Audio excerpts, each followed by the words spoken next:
ग्रह प्रतिष्ठा समारोह हेतु एक वृहद भंडारे की योजना। तब गढ़ में न बिजली थी, न पानी की व्यवस्था, न लकड़ी, कोयला, राशन, घी, तेल का ही भंडारण था और न बर्तन भांडे ही थे। इन वस्तुओं के लाने हेतु समुचित मार्ग भी न था। 3 दिन रह गए थे भंडारे को, परंतु इतनी मूसलाधार वर्षा होती रही, रात दिन के थमने का नाम नहीं। जो भक्त बाबा जी के साथ थे, यही सोचते रहे कि अब क्या होगा। शायद किसी को इस लाचारी को देखकर बाबा जी की शक्ति पर ही शंका हो चली हो। सुबह के समय वर्षा कुछ थम सी गई तो बाबा जी ने लोगों से कहा, जाओ, बेकार बैठे हो यहाँ, नीचे सामान लेकर ट्रक खड़ा है, लाओ उसे। तब भक्तगण नीचे पहुंचे तो देखा कि वास्तव में प्रचुर मात्रा में समस्त प्रकार की सामग्री लिए एक ट्रक खड़ा है। अब समस्या हुई कि इतनी अधिक मात्रा की भारी सामग्री को बरसात के कारण और भी अधिक क्षतिग्रस्त एवं फिसलनदार हो चुकी बजरी की पगडंडी से ऊपर कैसे चढ़ाया जाएगा। परंतु महाराज जी का तो दूसरा ही खेल चल रहा था। ठीक उसी समय उसी राह से पर्वतीय कुलियों का एक दल गुजर रहा था। समुचित पारिश्रमिक देकर उनके द्वारा बात की बात में सारा सामान ऊपर पहुंच गया। सब प्रकार की सामग्री तो आ गई, परंतु प्रसाद पवाने हेतु पत्तलें नहीं आई थी। विषम परिस्थिति आ गई कि कल भंडारा है और आज पत्तलें नहीं, जो केवल हल्द्वानी बरेली से ही आ सकती थीं दूसरे दिन। तब पुनः ऐसी ही एक अद्भुत लीला के माध्यम से बाबा महाराज ने पत्तलें भी उपलब्ध करा दी।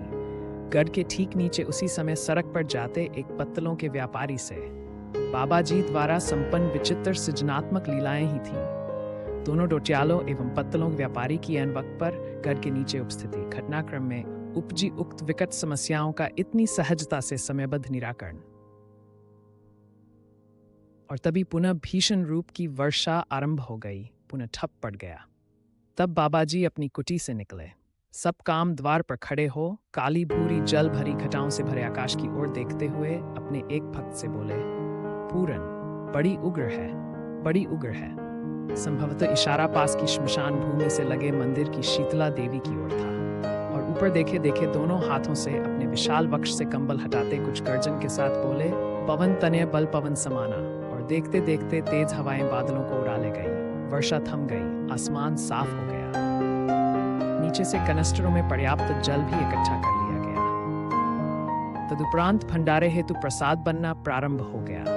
यद्यपि प्रसाद प्रचुर मात्रा में बनता रहा दिन रात, परंतु भंडारे के दिन इतनी अधिक संख्या में स्त्री पुरुष बाल वृद्ध युवक युवती प्रसाद पाने आए कि भंडारे के दिन शाम तक भी प्रसाद का बनाते रहना आवश्यक हो गया। इस बीच घी चुकने लगा था। बाबा जी तक सूचना पहुंची। तब वे तनिक कृत्रिम क्रोध से कुछ तेज आवाज में बोले, कैसे खत्म हो गया घी? जाओ वहां देखो, पानी के कनस्टरों के बीच घी छुपा रखा है किसी ने। और जब खोज हुई तो वहां घी भी मिल गया। पानी को ही मनसा सिद्ध बाबा जी महाराज ने घी बना दिया। अपनी शक्ति को जनसाधारण से गुप्त रखने हेतु घी छुपाने का दोषारोपण नाटक कर जब मंदिर भवन आदि सब बन गए तो एक और वृहद भंडारे की मंशा बाबा जी ने कर दी, जिसका कोई प्रयोजन उन्होंने स्पष्ट। नैनीताल में केवल प्रवासी रह गए थे तब 20,000 की संख्या में। अतएव व्यवस्था करने वालों ने उसी अनुपात में भंडारे की व्यवस्था की। बाबा जी बीच में आए तो इतनी कम सामग्री देखकर असंतुष्ट हो लौट गए। तब और बड़ी व्यवस्था की गई। सबके मन में यही प्रश्न था कि क्या होगा इतनी सामग्री का। परंतु जब 2 दिन तक पकाए गए हलवा, पूरी, आलू का भंडारा प्रारंभ हुआ तो न मालूम कहां से हजारों की संख्या में लोग, जिनमें बहुल संख्या में केवल बच्चे शामिल थे, आते चले गए और भंडारे के बाद कोई सामग्री शेष न रही। तब कुछ अंतरंगों से बाबा जी ने कहा था, आज यहाँ की सब आत्माएं तृप्त हो गई हैं, अब यहाँ शांति रहेगी। स्पष्टतः इशारा मनोरा श्मशान में बिना संस्कार दफनाए गए शवों की ओर था। तभी इस आकस्मिक तथा असामयिक वृद्ध भंडारे के रहस्य का पता चल पाया। बजरंगगढ़ के प्रारंभ और विस्तार के मध्य बाबाजी महाराज भक्तों के साथ अपने मनोहारी लीला कौतुक करते रहे। बाबाजी के आगमन पर नित्य ही बड़ी संख्या में भक्तों तथा दर्शनार्थियों की बजरंगगढ़ में भीड़ लगी रहती थी। एक और जहां अखंड राम नाम चलता रहता, वहीं हनुमान जी के सामने सुंदरकांड एवं हनुमान चालीसा का पाठ और कभी कभी अखंड रामायण भी चलते रहते। कई मन, मिष्ठान, फल, पकवानों आदि का हनुमान जी एवं बाबा जी को भोग अर्पण होता रहता था, जो सबका सब उसी दिन भक्तों एवं दर्शनार्थियों में प्रसाद स्वरूप वितरण हो जाता था। विशेषकर माताएं बाबा जी को नाना प्रकार के भोग अर्पण करती रहती थीं। माताओं द्वारा इस अर्पण का कोई निश्चित समय नहीं होता था। प्रातः सूर्योदय के पूर्व भी भोग प्रसाद बनाकर आरती सजाकर वेले आ पहुंचती थी बाबाजी के समक्ष। बीच बीच में महाराज जी नैनीताल शहर में भक्तों के घर जा जाकर भी अपनी मोहिनी की वर्षा कराते थे। अब बजरंगगढ़ के ट्रस्टी भक्तों द्वारा वहां बाबाजी महाराज के स्वयं के मंदिर की स्थापना का भी सूत्रपात कर दिया गया है। बजरंगगढ़ के प्रवास काल की भक्तों के साथ की गई कुछ अन्य लीलाओं का वर्णन आगे भी दिया गया है।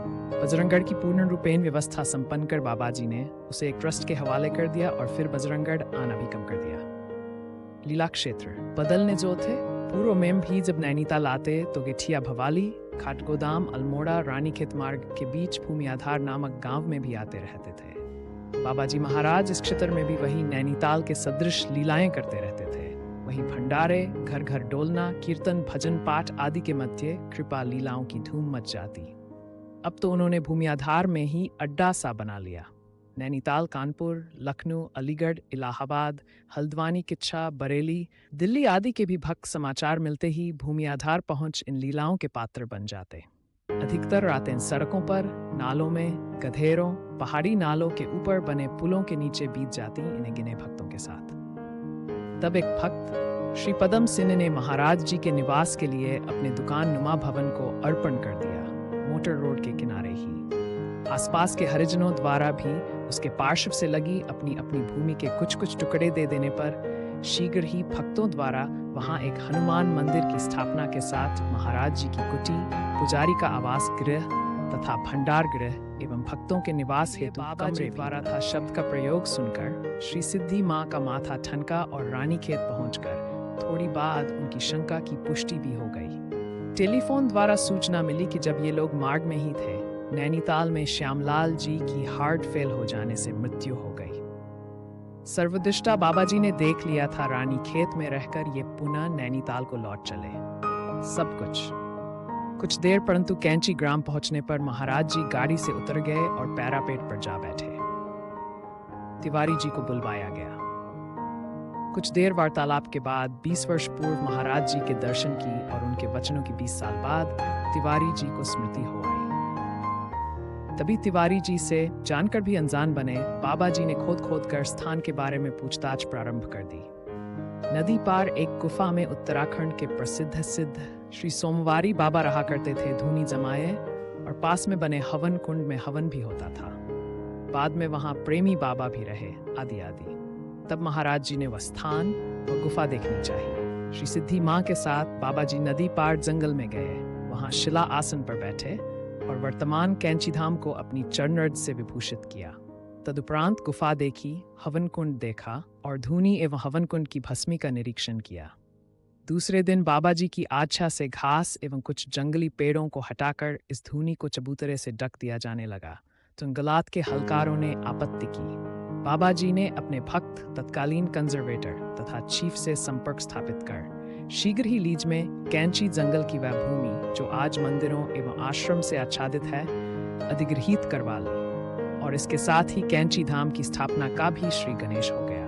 20 वर्ष पूर्व की मनसा शक्ति अपना रूप स्वरूप लेने लगी। बाबा जी के लिए रामकुटी बन गई।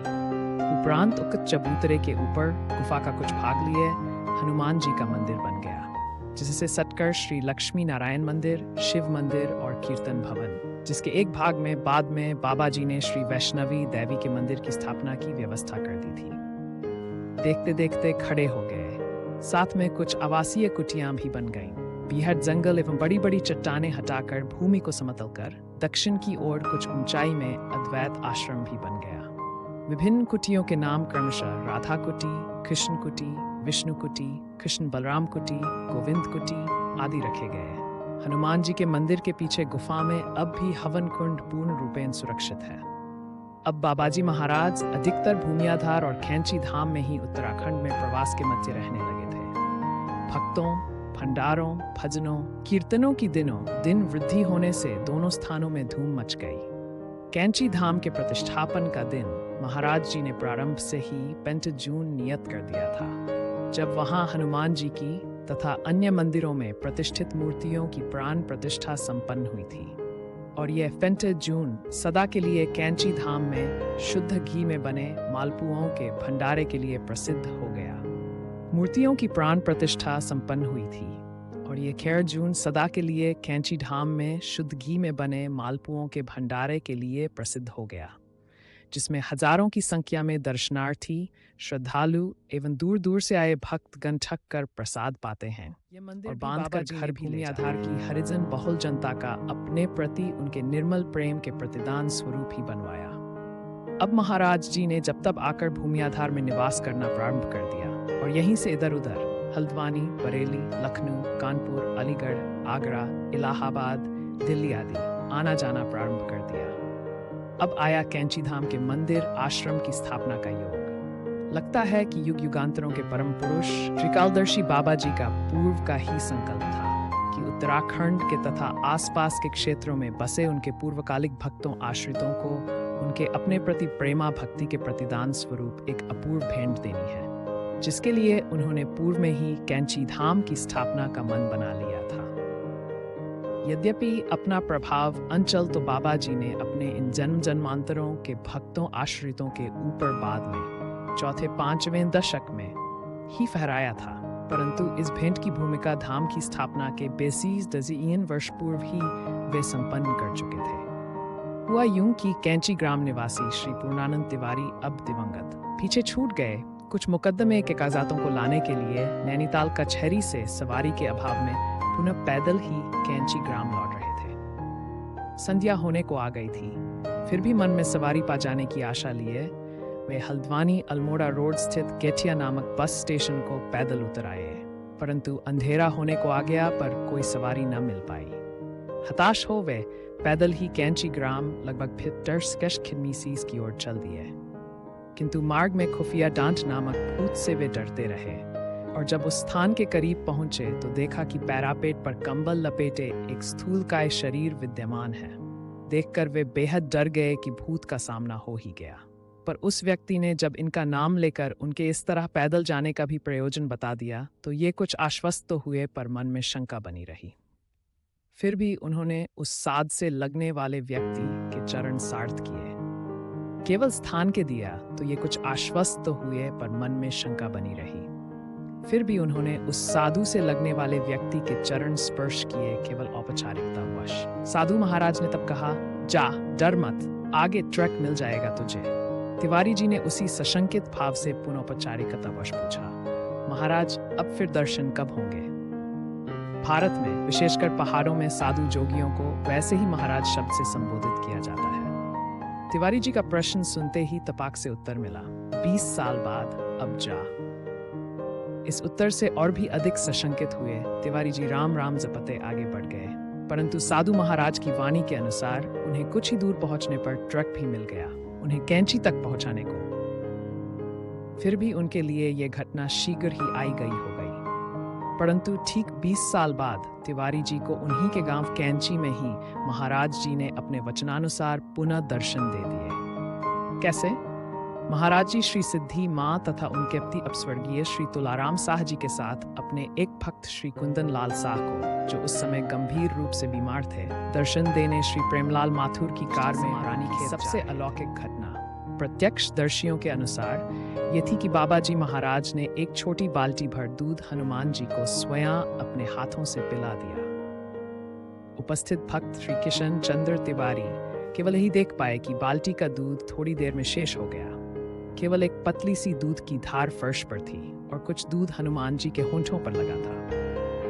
इसी प्रकार श्री विंध्यवासिनी देवी और श्री वैष्णवी देवी के मंदिरों का भी प्रतिष्ठापन श्री कैंची धाम में मूर्तियों की प्राण प्रतिष्ठा के साथ संपन्न हो गया। श्री विंध्यवासिनी मंदिर की स्थापना प्रभु स्वयं करा गए थे था वैष्णवी देवी मंदिर की स्थापना का पूरा प्रबंध अपने निर्वाण पूर्व स्वयं ही कर गए थे।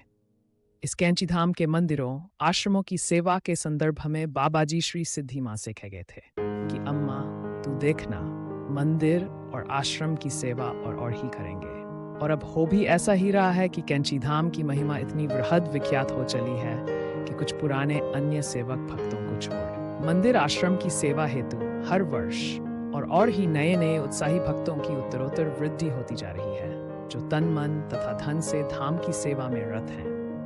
और जहां पूर्व में बेस्ट जून के भंडारे में 7-8 हजार की संख्या में भक्त मंडली तथा जनता सम्मिलित होती थी, अब उनकी संख्या बढ़कर 37,000 से ऊपर जा चुकी है, जबकि मंदिर दूर पहाड़ों में जंगलों के बीच साधारण से गांव में नदी के पार स्थित है।